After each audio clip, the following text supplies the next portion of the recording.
ये जो पुरानी कहावत एक थी कि एक औरत आदमी से ज्यादा जब कमाती है तो उसके पैर कभी घर में नहीं रहते, थोड़े पैर डगमगा जाते हैं।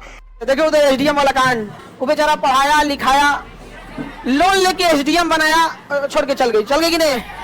हमारे यहाँ से बीपीएससी बैच में लगभग 93 के आसपास के हस्बैंड आई सब लेके चल गए थे एडमिशन। 93 बीपीएससी बैच से 93 लड़कियों के हस्बैंड लेके चल गए सब। कि जो पुरुष समाज है उनकी कहीं सुनवाई होती नहीं है। बक्सर की जो आप बात कर रहे थे, यहीं के डीएम साहब मुकेश जी मर गए थे, आत्महत्या कर ली थी। तो पुरुष जो है 3 गुना उनकी आत्महत्या की दर है। तो ऐसे कितने ही पुरुष मरते जा रहे हैं। तो अब कुछ पुरुषों के अंदर ये बल मिल रहा है कि वो एक्सपोज करेंगे। खान सर को क्यों लगा एसडीएम ज्योति की कहानी महिलाओं पर, लड़कियों पर भारी पड़ेगी? योगी सरकार ने एसडीएम ज्योति मौर्य को नौकरी से निकाल दिया। पति ने पत्नी को पढ़ाया लिखाया, एसडीएम बनाया, और जब वो एसडीएम बन गई तो उसे पति से दिक्कत होने लगी, पति की छोटी नौकरी से दिक्कत होने लगी, और उसने पति को दर दर की ठोकरें खाने के लिए छोड़ दिया। इसमें कुछ लोग ऐसे भी हैं और कह रहे हैं कि बहुओं को तो पढ़ाना लिखाना बेकार है, क्योंकि पढ़ाने लिखाने से बहू आगे कुछ बन गई तो कहीं वो भी एसडीएम ज्योति मौर्य जैसी ना निकल जाए, जैसे हर बहू हर पत्नी यही करेगी अगर वो एसडीएम बन गई तो। वैसे तो ये बातें सुनने में मजाक लग रही होंगी आपको, लेकिन ऐसा हो रहा है। लोग इसे इतना सीरियसली ले रहे हैं कि बिहार के एक व्यक्ति ने अपनी पत्नी को आगे पढ़ाने से मना कर दिया। ज्योति मौर्य के चलते प्रयागराज के कोचिंग सेंटर से 135 बीवियों को उनके पति वापस बुला रहे हैं। मेरा कहना है कि लड़कियों को पढ़ने के लिए भेजना ही क्यों, कि भाई पति जो सफाई कर्मचारी है, अगर उसने पैसा लगाया, पढ़ने में मदद की, अफसर बनने में मदद की, और उसे ही पत्नी ने साइड लगा दिया। बेटी पढ़ाओ पत्नी नहीं।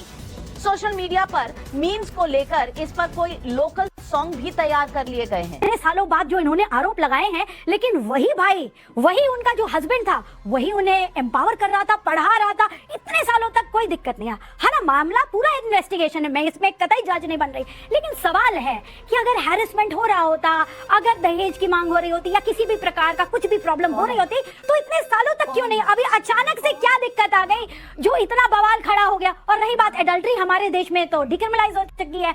ये जो पुरानी कहावत एक थी कि एक औरत आदमी से ज्यादा जब कमाती है तो उसके पैर कभी घर में नहीं रहते, थोड़े पैर डगमगा जाते हैं। आलोक जो एक मामूली सा कर्मचारी था, वो देखिए उसकी तनख्वाह कितनी कम थी, उसने अपनी बीवी का जो उसका ड्रीम था, उसकी ख्वाहिशें थी, वो पूरी करी शादी के बाद। क्योंकि अक्सर शादी कई जगह ऐसे होता है कि लड़कियों की शादी पहले हो जाती है। उसने उसको पढ़ाया, उसके कोचिंग कराया। जब हम शादी का प्रस्ताव लेकर जाते हैं तो देखते हैं लड़का कितना कमाता है, लड़की कितना कमाती है। और अक्सर आज तक ये मेंटालिटी है कि लड़की की कमाई थोड़ी कम होती है लड़के से, और अगर बराबर भी हो तो भी चलता है। लेकिन ऐसा नहीं होता कि लड़का कमाए लाख और लड़की कमाए 10 लाख और उस पर शादी हो जाए। वो लव मैरिजेस की टेक में होती है, और यहाँ पे वही हो रहा है, क्योंकि लड़की ज्यादा कमा गई है तो अब उसके पैर जमीन पे टिक नहीं रहे। अब लेकिन यहाँ पर मैं बार बार एक ही बात को रिपीट कर रही हूँ, क्योंकि पुरुषों की समस्याओं को गौर नहीं किया जाता, उनको सुना नहीं जाता।